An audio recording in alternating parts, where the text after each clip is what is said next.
situation. They don't feel that they're getting a fair trial. They don't feel that the judge even wants to give them an opportunity to be heard.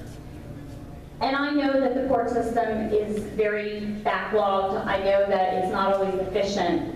But what I do know is as judges, we're elected to not sit on the bench and wear a black robe with power, but we're elected to make decisions for people like the audience here every day who need help navigating through that system. And I vow to be that judge. I vow to be a judge for the people. I vow to take my responsibility seriously. And I vow to make fair decisions and use my common sense values on top of my legal experience to do that. I'm asking for your support on May 16th because I believe I am the best candidate for this position. I have two endorsements that I'd like to bring to your attention. One is that I was the top-rated candidate amongst the Berks County Bar Association, which is my peers, and I just received last evening the endorsement from the State Police Lodge number 65. So thank you for your time this evening. I look forward to any questions that you may have, and I look forward to your support on May 16th.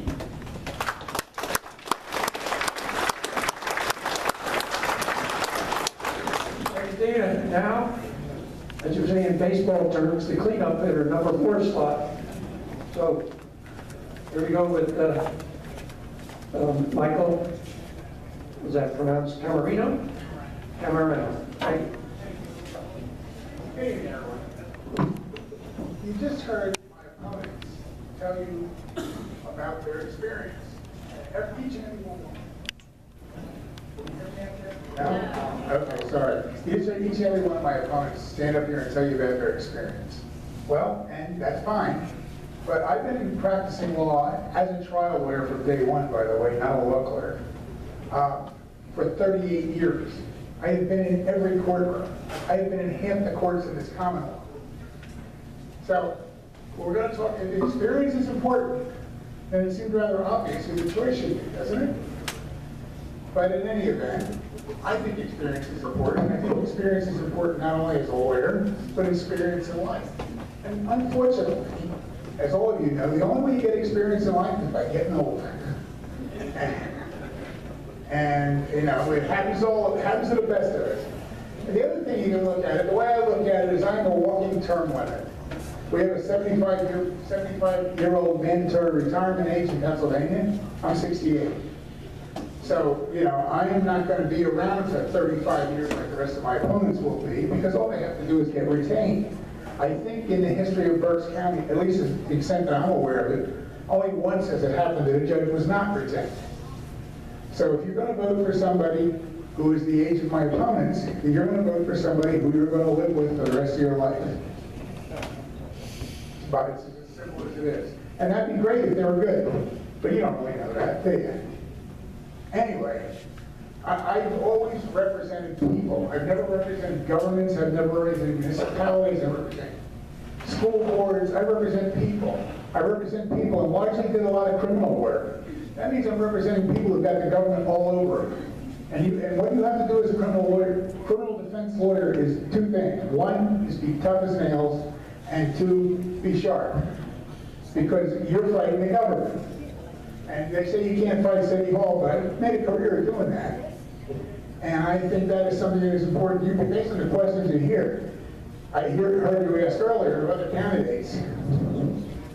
Now we have the issue about legislating from the bench. Well, that's really not terribly applicable to a common police court judge, because they're just bound to follow what's above them. Very simple. If you are the commissioner of baseball and you decide the 55-foot curveball is a strike, the umpire's got to call it a strike. Doesn't matter that it's stupid. It doesn't matter, it doesn't matter how it fits into the real world. You've got no alternative. That's what you must do. And that's what we must do. We must follow rules, even dumb ones. And we do not have the freedom or the flexibility or the option to change the law in any way. Now, we do have the option, however, to treat the people who appear before us with dignity and listen to what they have to say and try to use the insight we've developed through our experience to understand it. And I'm going to make it really easy for the Mr. Honor, because that's pretty much all I have to say. Thank you.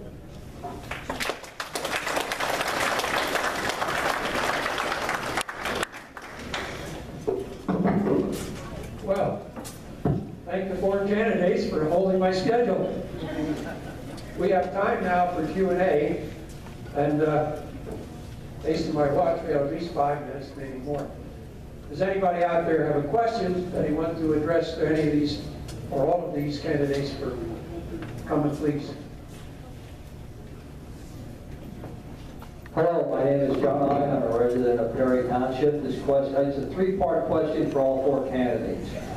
Do you now and will you, if elected as a judge, support the Second Amendment to the United States Constitution?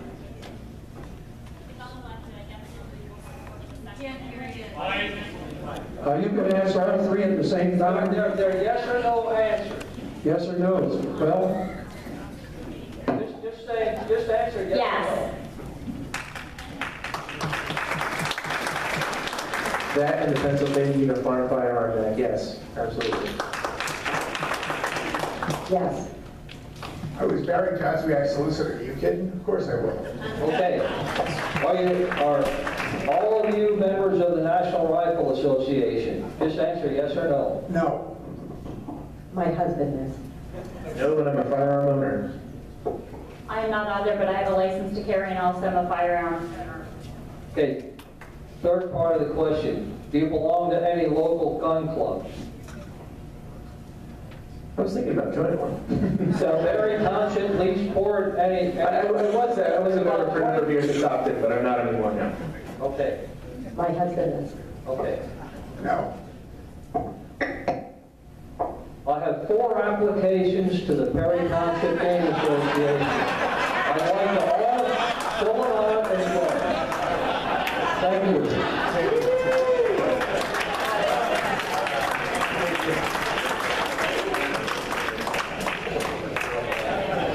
okay, we got another question out there, folks. I don't see it there. Has a hand over there? Hello, my name is Leanne. I'm from Monroeville. I have a statement I'd like to make, and then I have a question. I had the opportunity today to try to get to know the candidates a little more personally, and I went on their Facebook pages. Mr. Cameron, I will have you know that your Facebook page is quite boring. Boring, I'm sorry, it was normal boring. I went on Mr. Nebius's, and there was a lot of political fundraising, pictures and whatnot. I went on Tina Boyd's, the same. My concern was when I went to Kelly Klein's Facebook page. I noticed there were a lot of pro-abortion, pro-Clinton, pro-Obama, anti-conservative comments. There were postings, which I have here. I see that you are endorsed by the Berks Progressive Volunteers. Congratulations. I also see that you refer to us as racist, fascist, and bigots. There was a lot of hateful conservative comments on your personal website.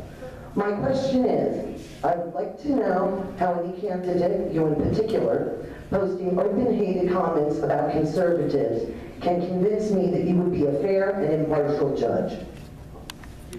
Well, your preamble to your question was unusual, and rather than stop you, I'd let you finish. However, I think we need to know. Exactly. As a question, yes. As a speech. Anyway, having said that, all 4 can answer your question as they see fit.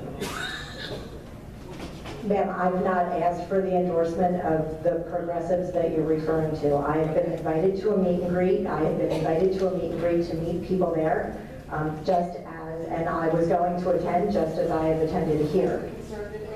That, again, is not my speech. And there are things that are on there. Yes, ma'am. And there are things that are on there that I have tried to delete that I have not been able to do so.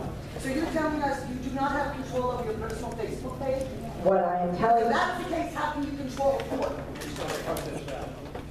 It's the truth, though. I want to know. I'm a conservative. She does not like conservatives. I think I have a right to ask. Oh, I absolutely will not. Well, then why are you arguing? You're the answer to questions, so people people who are up there I volunteering. did ask the question, Not she here to served around ridicule me. them. I want to know how she can convince me she will be fair. I'm sorry. This is a Q&A period where you ask the questions, they provide answers, but we're not going to have a dialogue.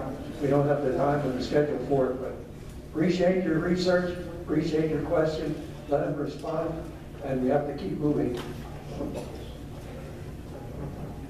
Of the advantage of being boring. I'm the only Republican in the race. As you can see from my Facebook page, I'm just a good-natured, well-rounded individual. I'm fair and impartial. I'm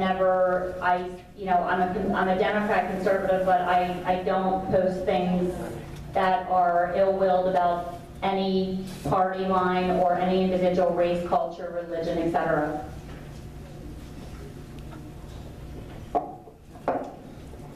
Next question out there, anyone? We got one right here. Okay, go ahead. Good evening. This is for all four candidates. What is your stance on jury nullification?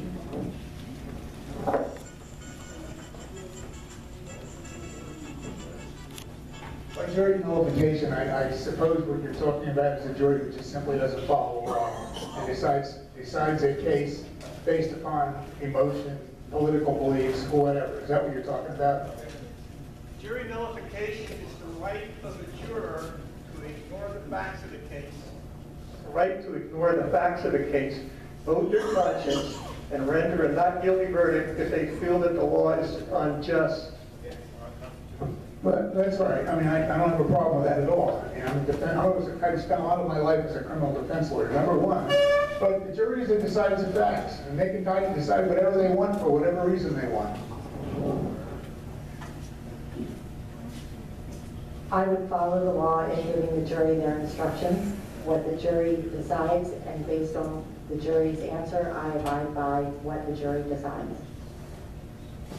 I have nothing to add other than that. I agree entirely that as a judge, and I'm charging the jury, I'm constrained to follow the law and explain to the jury the law that they're to follow, and they'll do what they will do in their conscience. And I agree with everything that's been said. That's why we have the jury trial system. We have it so that the 12 citizens are able to make decisions and be part of the courtroom process. So as a judge, I need to follow the law, I need to provide them instructions, and then the decision is left to them. We have another question here. My watch says we can handle one more.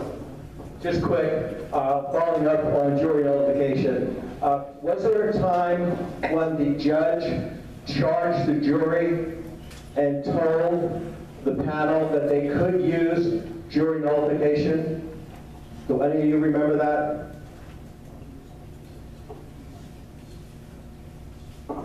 I've been around a long time. I do not remember that. You do not? No. So the judge never, as far in U.S. history, as far as you know, ever charged the jury that they could use jury nullification. No, but there was a time when the judge would comment on the facts. They don't do that anymore. They just simply read the law. But there was a time when they would comment on the facts, and that would end up very often leading the jury around, which is why they generally avoid doing it. I believe that Mr. Camerano summed it up very well. When I first started in the district attorney's office, there used to be a summarization of the facts provided by the court, and I don't believe that they do that anymore because now the juries have the opportunity to take notes, and they can take the notes back with them. So that's a change.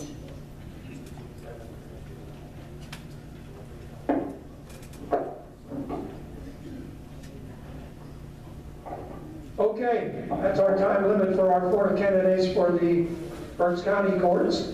I would again remind everyone that all 4 cross-filed, being registered Democrat or Republican, they filed to run on either party, which means total votes for any candidate will be additive by whatever they receive in each party. Keep that in mind when you vote. And thank you, folks, for being here this evening and help make this program a success. And wish you all the best.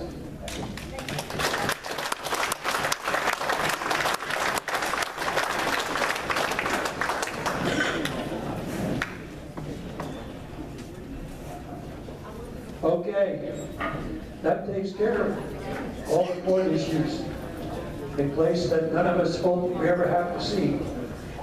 We're going to go now to the 3 Berks County offices that are up for re-election. We have 2 people for the Berks County coroner, and James Wilson and Dennis Hess. Are they both here? Okay.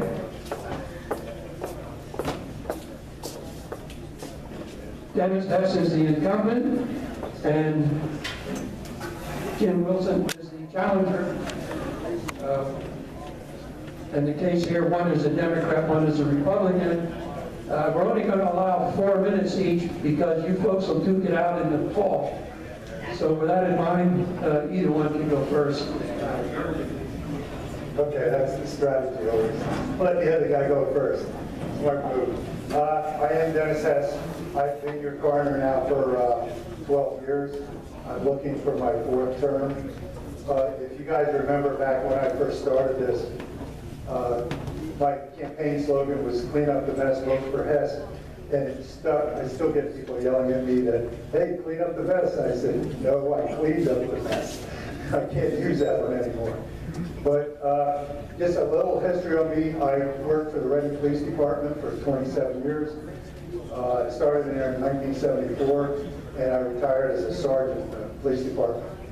Did all the different offices, but back in that time, in 2000, if you guys remember, the coroner was arrested, and so were supervisors, and a couple of the staff members were let go. But the office was pretty much left in a shambles, and I got a call in City Hall and asked if I'd be interested in retiring and work down there as one of the chiefs. So ultimately, that's what I did in 2000.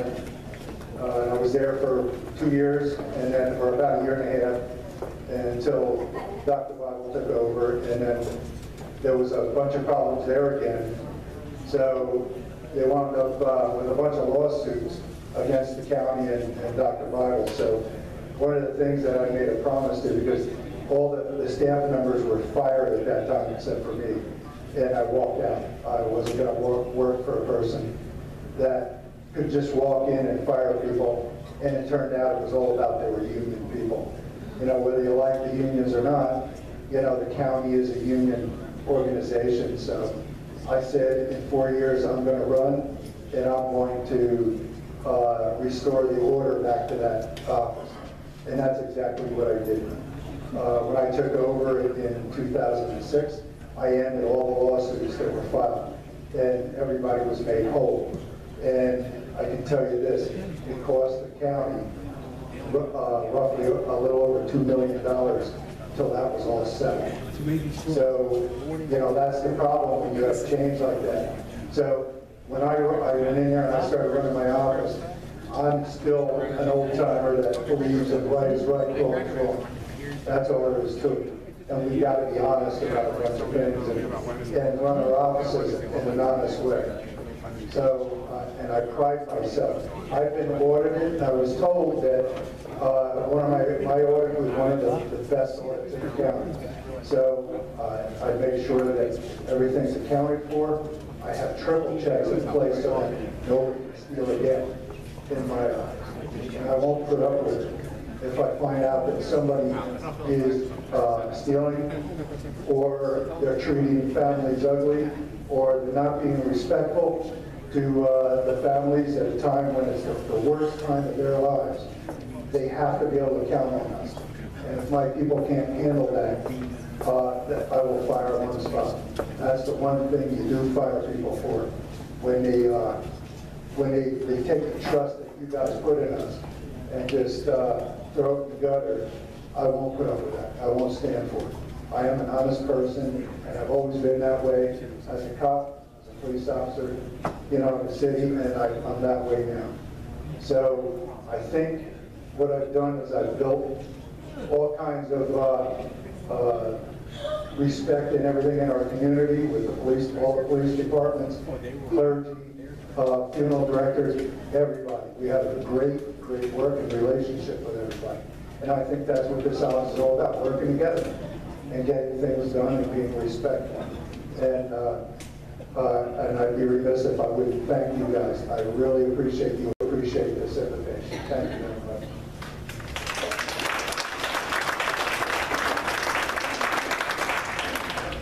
Introduce you, but you go ahead and take your 4 minutes. Good evening. Thank you for inviting us. My name is Jim Wilson. Quickly, I'll do the qualifications and we'll talk about the office. I have 29 years in the criminal justice system. I'm retired from Wyoming Borough Police Department. I have an associate degree in criminal private investigation, bachelor's degree in criminal justice. I was the former chief deputy, then he came in. We were both there through that whole mess. I'm a life member of the NRA. I have a piece of paper for the Ferry Gun Club, so I don't need one.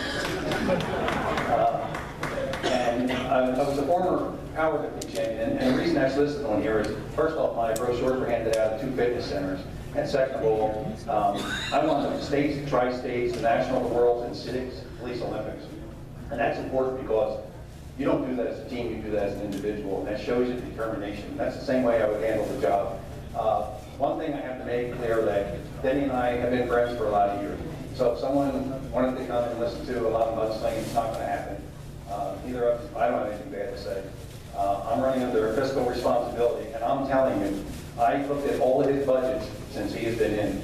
I think that you can save money, but he's done a wonderful job with his budgets. I have to admit that. It's hard to find, but I did find spots that you can find it. I went through the budgets line by line in the county budget department, and I found spots that we can do it without hurting the integrity or the professionalism of the office. And I believe that as well as Denny does. If you don't have your integrity, you don't have anything, and it just means the world to us in this profession. We have listened to what had happened before with Dr. Bible and with Bill Fitzgerald and the rest of them, and it really put a black eye to the county. We came in, we ran that office with 7 people for 24/7 until we got everybody back up to speed again. And it was hard. It was hard for all of us and our families.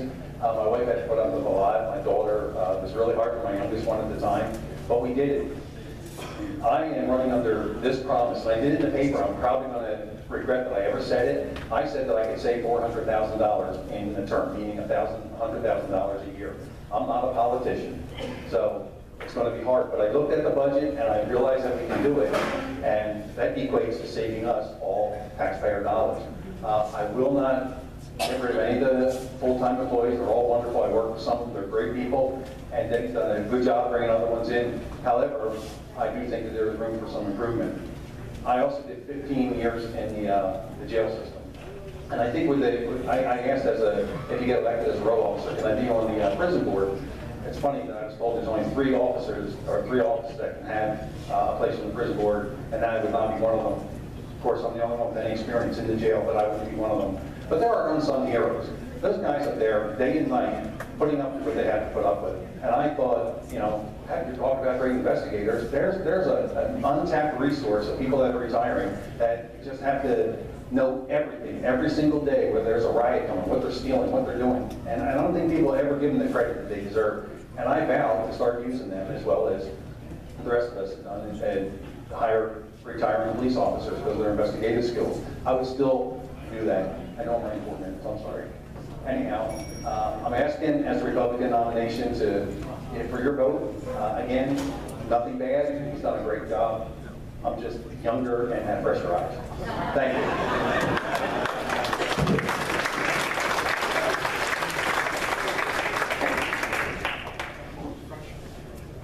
Let's see, I think we're on schedule. We can entertain a question or two. If anybody has any questions for the coroner. Please, yes. I know it's a dead-end job, but We got one here. okay.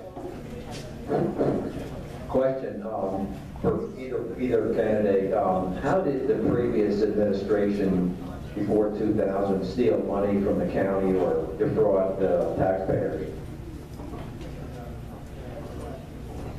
You know, being former law enforcement also, it was pretty easy for them to do that. What was going on was they were using their own personal vehicles for transportation.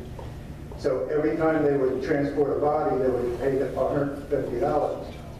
And when the coroner's office finally decided to get some vans instead of using personal vehicles, a reporter, Mary Young, had asked the coroner, would you transport that many bodies, to make it worthwhile to have vans? And they said, yeah, we transported 500 bodies. Well, she asked where they take them, and they absolutely take them to the Reading Hospital. And what happened was she went over to Reading Hospital and checked. They had 99 bodies listed, transported there, and there was 500 bodies paid for transports. So it was pretty easy for them to do that.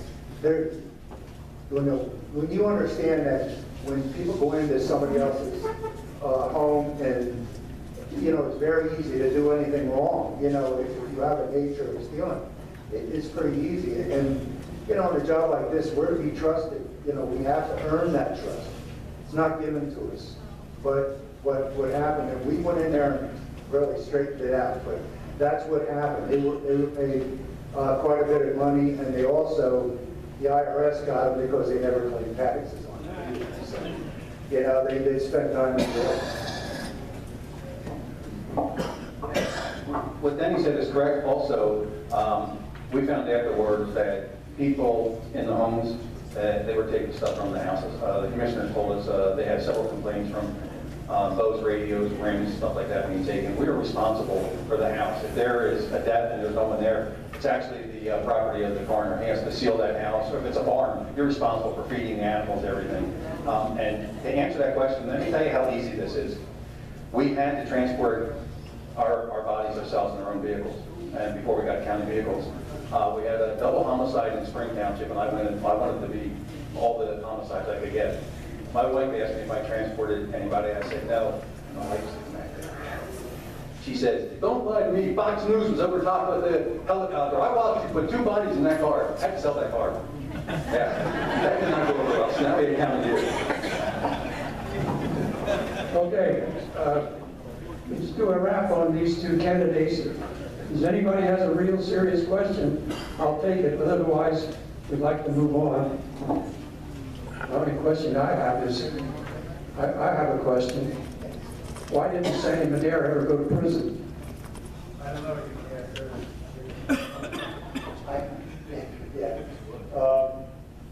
that. I can't answer that. The FBI came in, and that's who investigated this. The commissioners tried to give it to Mark Baldwin, who was the DA at the time, and he said, I cannot do it because it's a county official. So they contacted the FBI, and the FBI came in.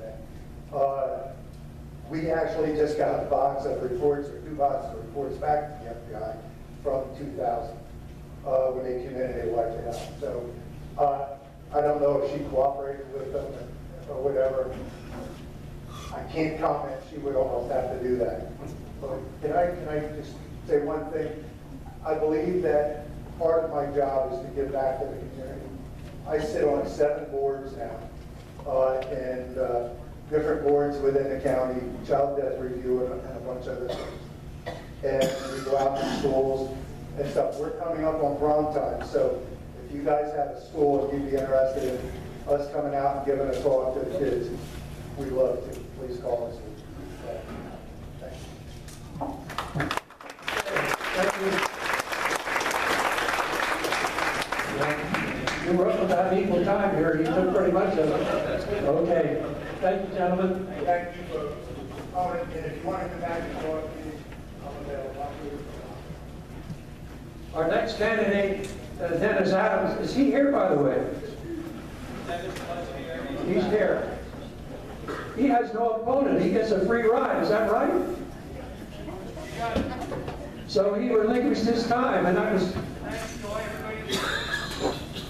Okay, well, thanks for relinquishing your time. Then keep us on schedule. But Denny Adams is running for Berks treasurer unopposed. That's the kind of job to have. Anyway, the next candidates are the prothonotary candidates, and we have Dennis Osborne and Jonathan Kahlo. Are they both here? Here comes one. Here comes 2. Okay, we're good. I don't have resumes, you guys can make up your own.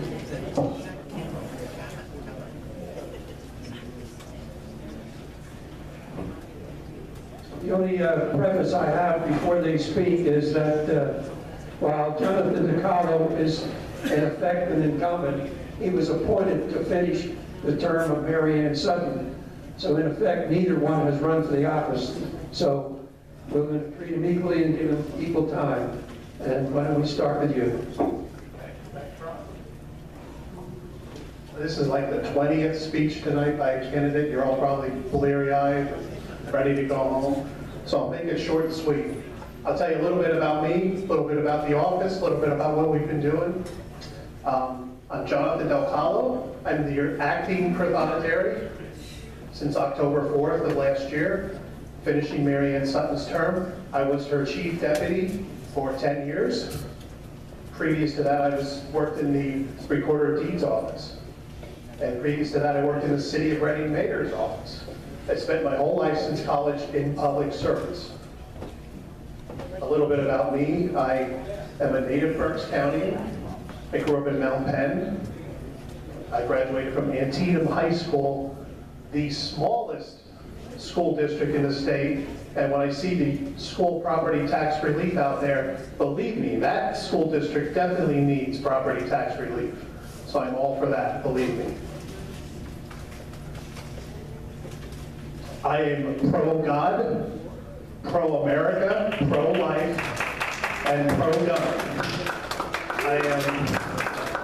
This is what I believe in. I bring it and I carry it with me almost all the time. The Declaration of Independence and the Constitution of the United States.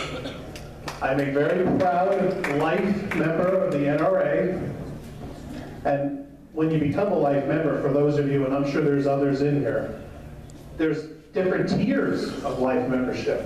You know, you become a life member, you think that's it. Then they send you something, well, we have another level of life membership. And then another level, and then another level. I'm not quite to the top yet, but we'll get there soon.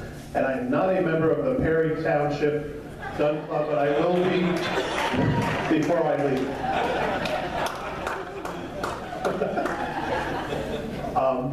The Prothonotary office is not a real sexy office. I am the chief court clerk that's non-criminal. We handle everything that's not criminal. Fun things like divorces, custody actions, protection from abuses, state tax liens, federal tax liens, judgments, things like that. It's a necessary office, but it's not a high-profile office. But we're also a big office for genealogists, and that's where I was right before here. I was speaking to the Berks County Genealogical Society. We have a lot of historical records, so you're more than welcome to research those online. Come into our office to research them. I'd be glad to show them to you. But the office is, I think, very well run. Mary Ann, my predecessor, my good friend, couldn't be here tonight. She wanted to be, but she couldn't be here. She and I worked very hard to get the office where it is, and I'm continuing on that mission, moving the office forward. We have a lot of digitization projects coming up. We're getting ready to digitize our immigration and naturalization records. We recently released all of our docket information from 1996 current for free online for anybody to research. We don't have the images online. The judges, in their infinite wisdom, decided they didn't want the images posted for some good reasons. So with that, I have some signs in the back. If you have any questions, I'll stay afterwards for you to talk to you. I'd like to talk to all of you if I can, and get to know you, and answer any of your questions. And I ask for your vote at the primary, but especially in the general election. Thank you very much. Thank you, Jonathan. By the way, Jonathan is the Republican, while Osmer. Yes. Okay, I got it. Osmer is the Democrat and the challenge. Thank you very much.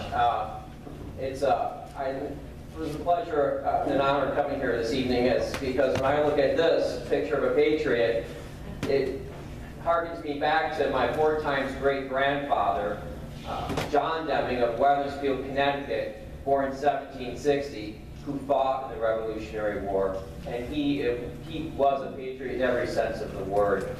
And I'm proud to be part of that ancestry and part of that lineage. I'd like to tell you a little bit, JD talked a little bit about what the office does. I'd like to talk a little bit more in detail. Again, it's a legal records office for all civil court filings. It's an important office for prothonotary. No criminal records are filed there, no deeds. Criminal records are filed in the clerk of courts and other row office. Deeds are, of course, filed in the recorder of deeds. Wills, of course, in the register of wills. Some examples of the filings you can find in the prothonotary are any type of lawsuit, a municipal lien, a divorce, default judgment, any of those things. So again, and I think JD and I are both trying to keep a clean campaign, and we're both basically interviewing for a job for all of you. This is our job interview for the next several months. And my position is not out to bash JD or to bash the office. Rather, we're going to, at least from my perspective, we're going to tell you why each of us respectively believes that we're the better candidate for this job. I'm not a county insider. I am an attorney. Thankfully, I'm not running for a county police judge. I've been as an attorney who practices in civil records, in civil filings and civil litigation. I'm a regular customer of that office. I shouldn't say I'm not totally a county insider, in as much as from 2001 until the end of 2005, I served as Judge Jeffrey Schmale's law clerk when Judge Jeffrey Schmale was head of the Civil Division of the Court of Common Pleas. So I had plenty of exposure and experience dealing with Prothonotary's office at that time. But for the last decade or more, I've been an attorney practicing in civil litigation, and virtually every document in that office I've either authored or personally filed. If you need to sue your neighbor or you've been sued, I'm the guy who writes the documents for you, and I'm the guy who files those documents. So my perspective is not as that of an insider. My perspective is that of someone who uses the office. And as such, it gives me a unique perspective in terms of what is running well for that office and what is running not so well. Because it's very easy to say, I'm the guy there, so the ship is running smoothly. It's quite another thing to be the customer and seeing things that aren't going quite as well and some things that could be using improvement. Some examples of this. Right now we have an electronic filing system in the Berks County Prothonotary's office, thank God. But it's not exactly the most user-friendly system in the world. It needs some help. We need to get some uniform regulations in terms of what's accepted and rejected for filing. We need to get the turnaround time for a file for a filing that's accepted or rejected. And lastly, consider this. The Prothonotary's office is a lot like a medical records office. And wouldn't you think that a doctor who writes medical reports would be a good fit to run the office? In that same vein, logic applies. You want an attorney like me who regularly uses that office, who's authored these documents, who knows how best to store, file, and most importantly, access these records as your Prothonotary. So again, I look forward to serving you, the residents of Berks County, and with improved customer service and innovation in the future. And I thank you for your time and for listening to me and giving me the opportunity to set forth my ideas. Thank you very much.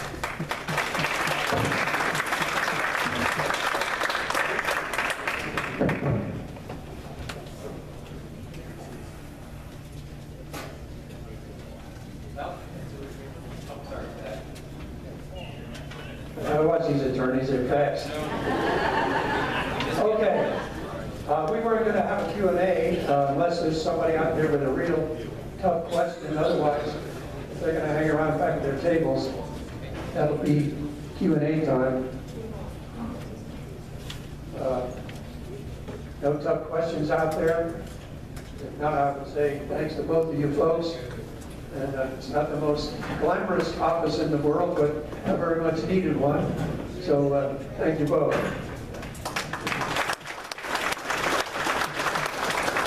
Okay, that's all the candidates that we have scheduled to give their talks and why they're running. But we do have 3 minor candidates that if all 3 come up here, we'll try to expedite this to try to wrap this up by half-past, but we have Coach Imhoff, Joe Imhoff. We'll give him a chance, hopefully, less than 2 minutes, but whatever you can squeeze into there in that short period of time, we appreciate it. Thank you. How many people here live in Governor Mifflin schools, school district? Anyone? Anyone have friends that live there? Oh, wow. Okay, I'm speaking to a minority then. If you go to my Facebook page, you'll be rather bored. All I have are my grandkids' pictures and my cat. And I do believe in the Second Amendment. I belong to the NRA, Gun Owners of America.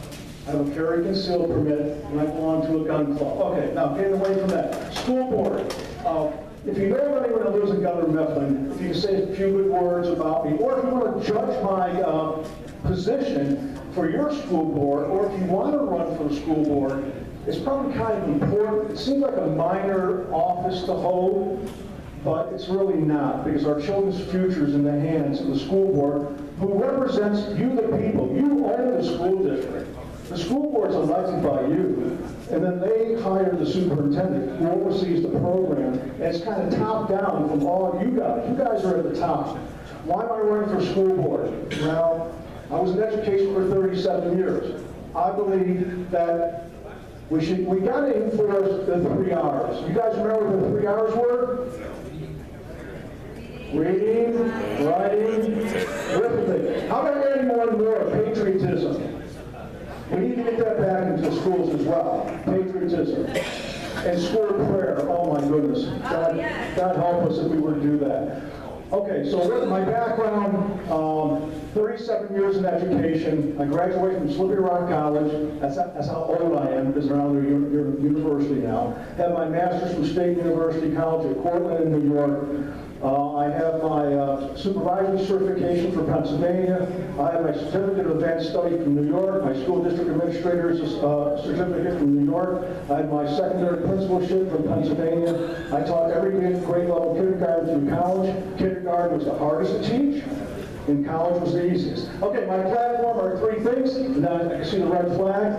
Platform number 1, school safety.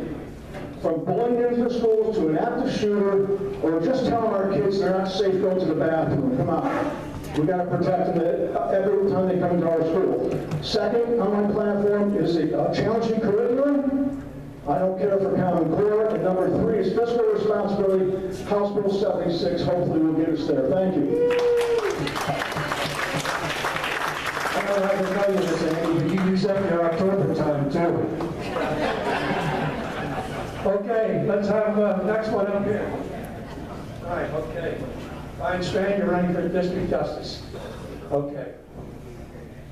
Hello, everybody. My name is Brian Strand. I am running for Magisterial District Judge in Court 23-3-05, which is currently being held by Thomas Scalby, who has been there for 25 years. He's a very dear friend of mine, and he's been a mentor to me from police work on up. I've been in this district for 41 years of my 52-year life.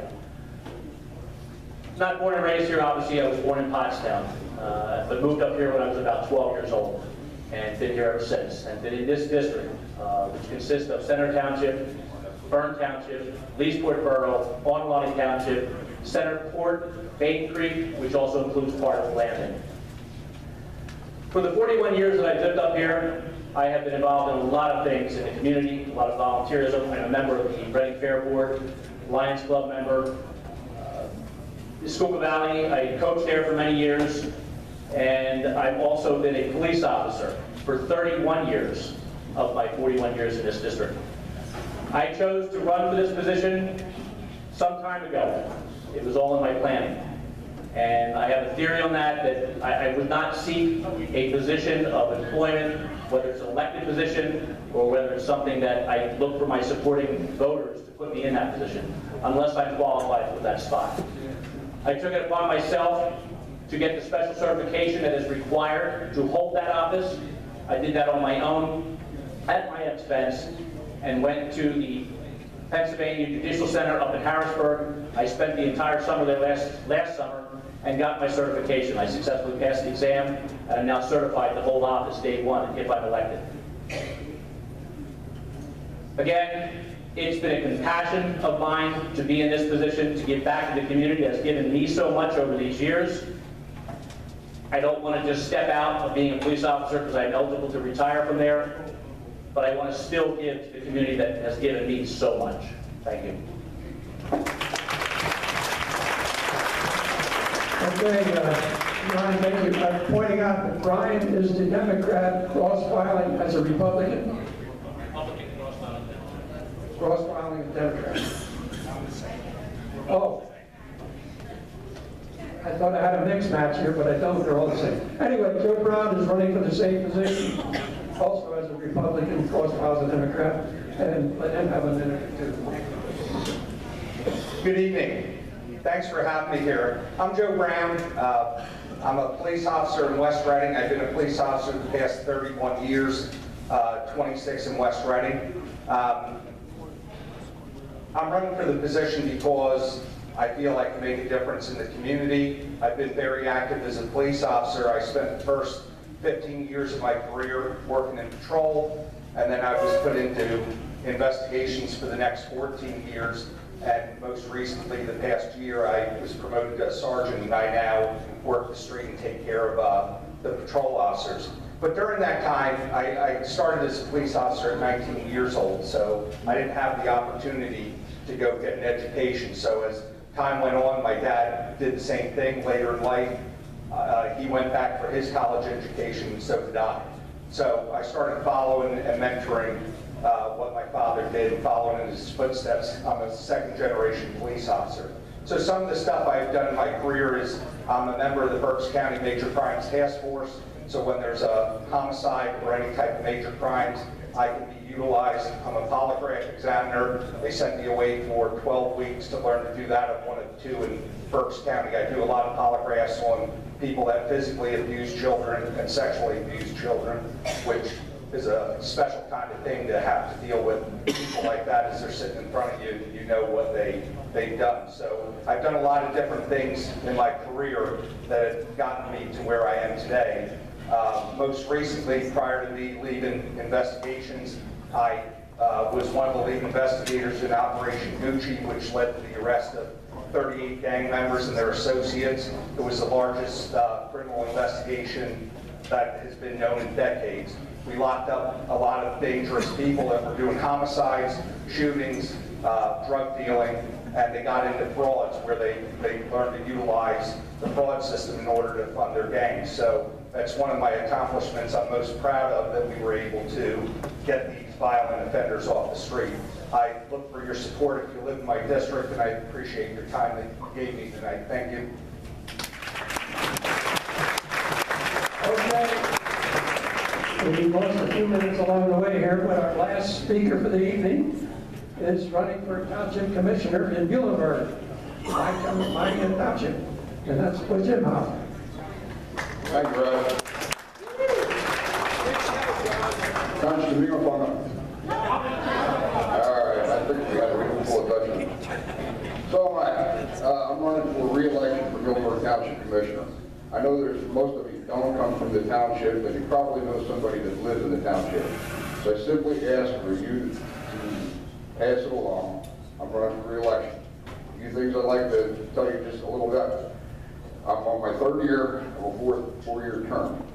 The first year, I sat in a budget workshop, and the police wanted 5 new police cars, and the Public Works wanted 5 new trucks, and Parks wanted new lawnmowers, and I said, folks, we can no longer afford to spend money like we've been spending. We can't afford it. So let's take the year off. So we did. That was 3 years ago. The last 2 years, we've had a surplus. I'm also very proud about Muhlenberg River Fest. Thank you. It was put together to bring our community together, not as a money maker. We don't charge anything to get in. It's free to get in, free to park. It's just to bring our community together. We had 14,000 people show up at Jim Dietrich Park in Muhlenberg Township last year. They went through 53 kegs of beer, and there wasn't one problem. And that tells us that we all really just want to get along anyway. And we also put up the Vietnam Memorial Wall. So,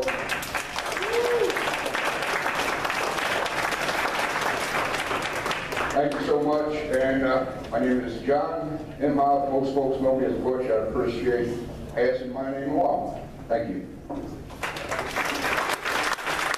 well, thank you for the last 4 candidates we had here. And that concludes my part of this evening. I struggled through it. We had some last-minute surrogates. We had last-minute shows. We got them in. We got it done. And we lost a couple of minutes along the way, but I'm now turning the mic over to our Vice Chairman, Sam, and he can take it from there.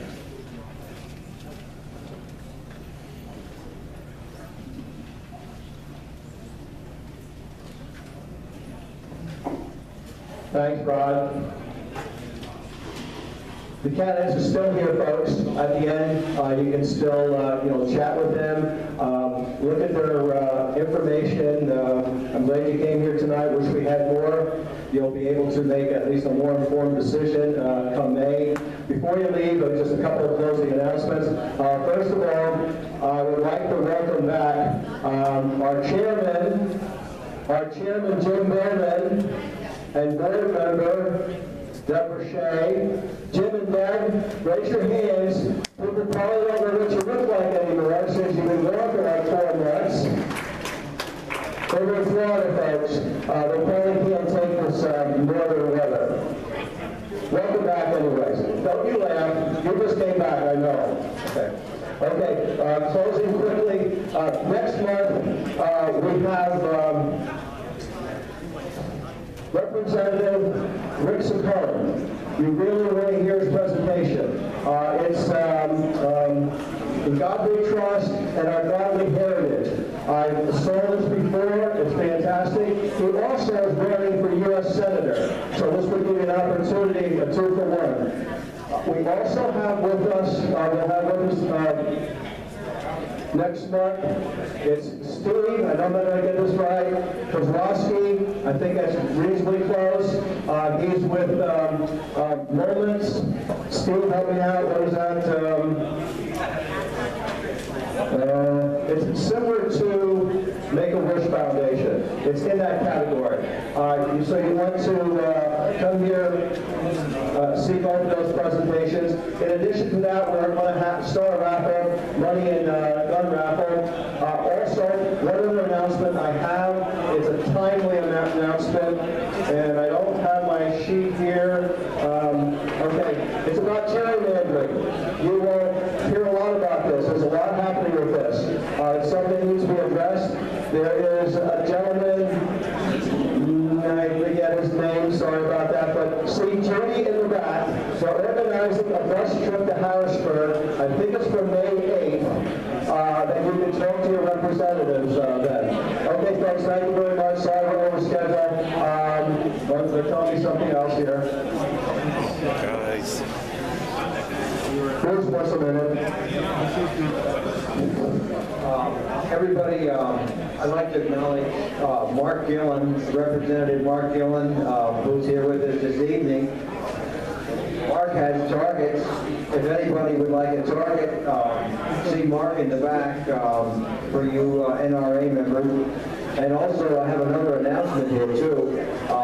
Mark is hosting a Veterans Expo, and this will be on Thursday, 9 a.m. to 2 p.m., April the 27th. That's Thursday, April the 27th, from 9 a.m. to 2 p.m., hosted by Mark Gillen. It's a Veterans Expo. Come on out, guys, and support your veterans. And see Mark in the back. Thank you. Thank you, Bruce. By the way, that person staying for gerrymandering for a night in Harrisburg is Arthur Lego. Folks, Dave Moyer's going to come up to end our meeting in a prayer. Please bow your heads, please. Thank you for your patience. Well, we certainly got a lot of information tonight. I trust that you'll take and talk to the candidates back there and get to know who they are and know where they stand. So, Father, we thank you for bringing all this information to us. Help us and direct us and guide us. Help us make the right decisions, Lord. Lord, we need your help in this, and pray that you bless us as we go home and we depart. Give safe traveling mercies in Jesus' name, amen. today.